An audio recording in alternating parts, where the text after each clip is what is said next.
right, now let's take a look at the latest business headlines. Well, with that, we're going to bring in our Monday Money Men business and markets analyst and NewsMax contributor, Seth Denson, as well as accounting professor at Montclair State University, Dan Geltrude.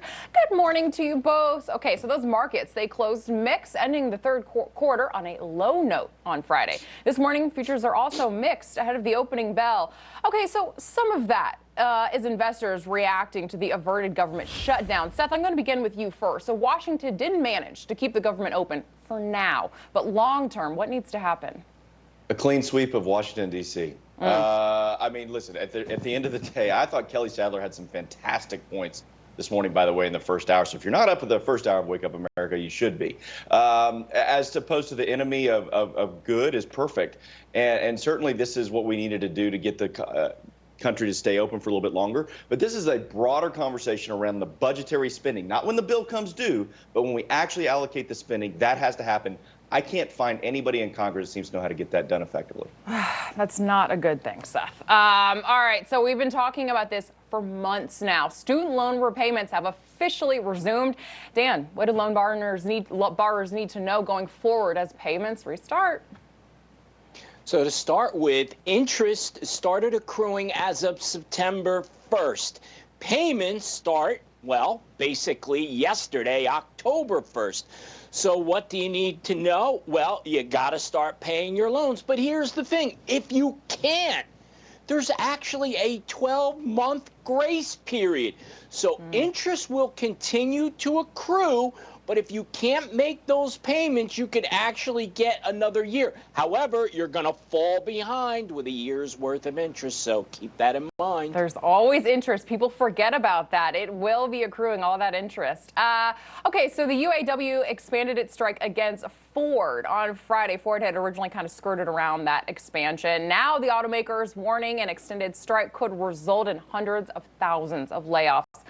Seth, I mean, just how bad could this be for the economy, both for the automakers and for the market of cars? I mean, we talked about it a bit we talked about it a lot, Alex, and certainly the president showing up, I think, emboldened the strike, and that was an unfortunate thing. We need to come to the negotiation table because at the end of the day, this is going to fall in two key areas. Those workers that will ultimately lose their job. These auto manufacturers are going to look for ways to do this work without them. We already see EV vehicles that require less labor, and now AI is going to play a role too, and that's unfortunate for these UAW workers, but it's also unfortunate for the American consumer who will be left footing the bill regardless of how this thing ends. Absolutely. Fantastic point, Seth. All right, let's stick with strikes. So the largest healthcare strike in U.S. history could get underway this week, maybe as early as Wednesday, after a non-agreement was reached between unions and Kaiser Permanente. Dan, I mean, how could this impact healthcare for Americans who use Kaiser? Well, it'll definitely have an impact because you're talking about 75,000 people here. Now, keep in mind, as Seth alluded to, a lot of unions are being emboldened because they have the most union-friendly president everywhere. But what happens? Everyone else is going to pay that bill. So here's what we're looking at. This doesn't include doctors and registered nurses.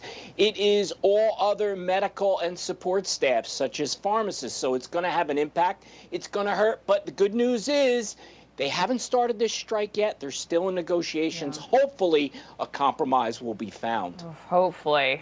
Fingers crossed. So Apple's newest iPhone causing trouble for the tech giant. Seth, things are heating up, but not in the good way for iPhone 15.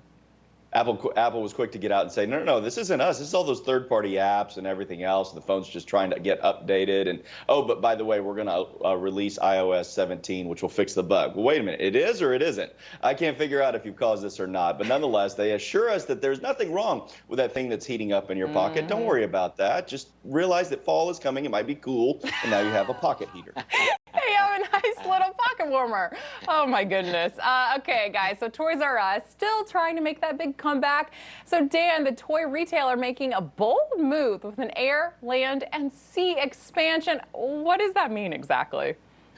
Well, I have to tell you, I love this because growing up, Toys R Us was that magical place. I mean, that was like going to the North Pole itself. So I am certainly rooting for the Toys R Us comeback. Now, remember, in 2018, they shut down all operations, but now they are doing an expansion, which they're calling Land, Sea, and Air, but that's really a brick-and-mortar approach.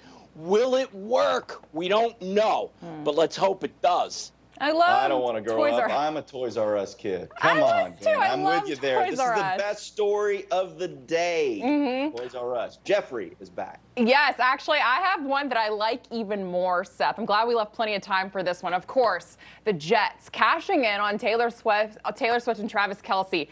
Here's my theory. Okay, so leading into the season, obviously they sold Aaron Rodgers, Patrick Mahomes game that was supposed to be yesterday. Aaron Rodgers goes down. Nobody wants to see Zach Wilson versus Patrick Mahomes. What do? You got to sell Taylor Swift. Anybody who watched the game last night, you were inundated. It was too much Taylor Swift. That's all they talked about, all the little quips, all the little play on words, way too much. They had all of the commercials featuring Taylor Swift, Travis Kelsey. They had to make their money back somehow. Obviously, they sold all those ads preseason. Everyone was thinking it was going to be Aaron Rodgers, Taylor Swift. She's a businesswoman. Seth, what are your thoughts on this? And in the end, Alex, it was a fantastic game. I'm tired this morning because I stayed up. I thought the Jets were going to pull it out. Listen, when we start seeing sequin dresses at football games, now all of a sudden I'm going, okay, wait a minute, what are we really watching here? But I couldn't agree more. Even Jenna was saying, my gosh, I've never seen more commercials with Travis Kelsey, and they keep cutting to Taylor Swift. Is there a football game going on, or is this just another part of the Eras Tour? That's what I thought. I was like, are we watching the football game was literally the sideshow for Taylor Swift. Again, as I've mentioned before, I'm not a Taylor Swift fan, but this is business. The NFL has cashed in on this. It is all about business. Could be a PR stunt. We shall see.